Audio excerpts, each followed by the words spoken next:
pakinggan ang kwento ng buhay pag-ibig dito sa Jots Love Notes. Tito Jots nga pala ang inyong lingkod. Huwag kalimutan na i-follow para naman updated ka sa mga kwento na iyong mapapakinggan. Ang pagpapatuloy ng ating kwento. Nandito ako ngayon sa aking kwarto at nakahiga. Tahimik na pinagmamasdan ng cellphone ni Ivan na nasa tabi ko. Kinuha ko yun at pinagmasdan ng mabuti. Anong gagawin ko dito? May password naman to. Hindi ko ma-open. Teka. Try ko nga, baka lang naman mabuksan. Sabi ko at binuksan ko na ang cellphone. Teka. Try ko kaya yung 1, 2, 3, 4? Naku, ayaw pa rin. Ano ba yan? Nagulat pa ako at napapitlag. Muntikan pang mahulog ang cellphone na hawak ko. Buti na lang at nasa loko ito. Anak, okay ka lang ba?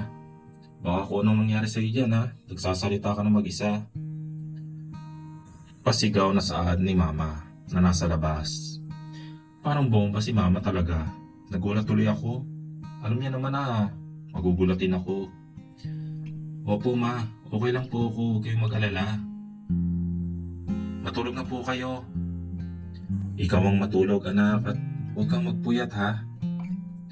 Opo Ma, good night po. Sabi ko at ibinalik ang tuon sa cellphone na hawak ko. O siya, sige anak, good night. Sabi nito at maya-maya pa'y narinig ko ng mga yapak ng paa na papalayo. Natawa na lang ako sa nangyari. Akala ko pa naman kanina tulog na ang lahat. Si Mama pala gising pa. Napailing na lang ako at sa ngayon ay hinayaan ko na lang ang cellphone. Teka, subukan ko kaya yung 3456. Bulong ko naman at sinubukan ang password na yun. Hala, baka masira na to. Kung ano pa ang mangyari sa cellphone na to.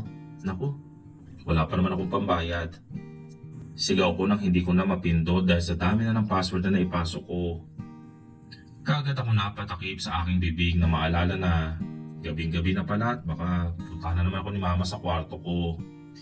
Itinabi ko na agad ang cellphone at sa tabi ng mesa at humiga na ng maayos. Napapangiti ako sa tuwing naaalala ko ang mukha ng doktor na yon. Heto ka na naman Karina. Pero wala namang masama kung umibig ulit, hindi ba? Sabi ko sa aking isip at napapailing na lang.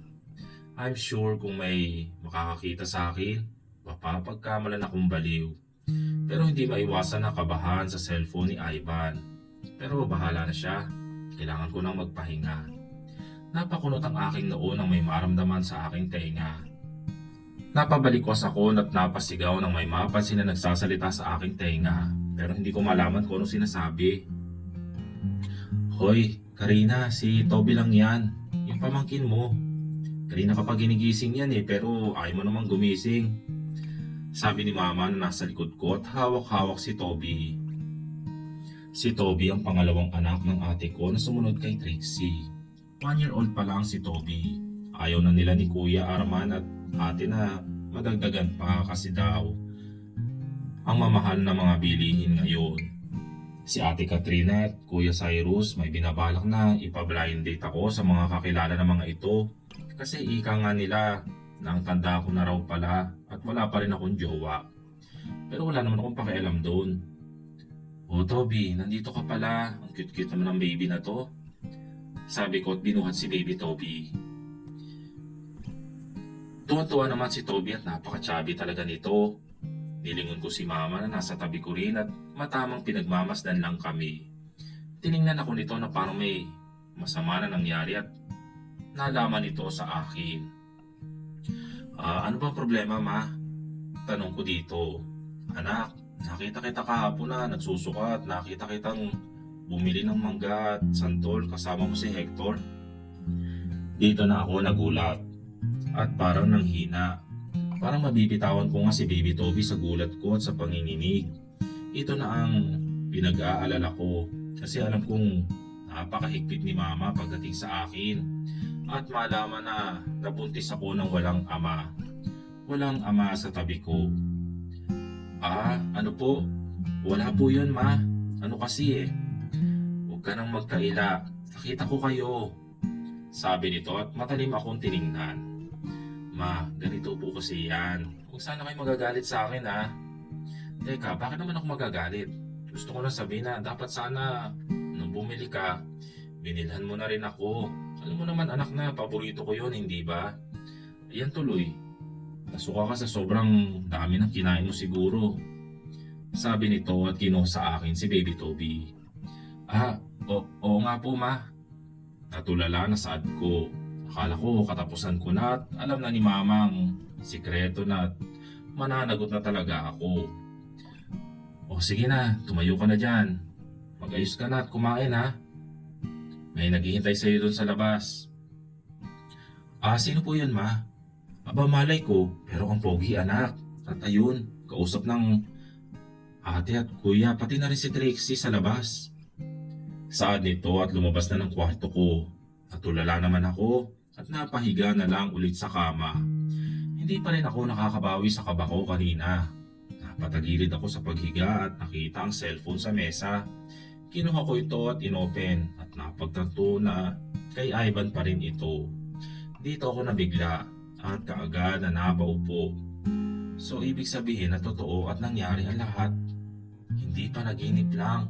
Naku, baka si Ivan yung nasa labas Gigil kong saad at dali-daling tumayo. Nag-toothbrush na ako at nagsuklay.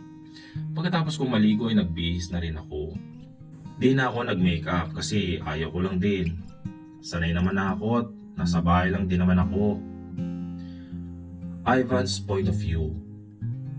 Ilang taon ka na? May gusto ko pa sa ate Sasha ko? Ano bang height mo? Pagtatanong ng bata na hindi ko alam ang pangalan. Kanina pa ito tanong na tanong sa akin bago pa lang ako makarating dito sa bahay nila Karina. Pinalibutan ako ng ate, asawa ng ate niya at ang bata na makulit. 30 years old. Oo. Gusto ko yung ate Karina mo eh. At saka yung height ko, 6 feet. Ikaw ba? Ano ba pangalan mo? Tanong ko at ngumiti dito. Ako nga pala si Trixie Buena, 9 years old. Okay anak, tama na yan.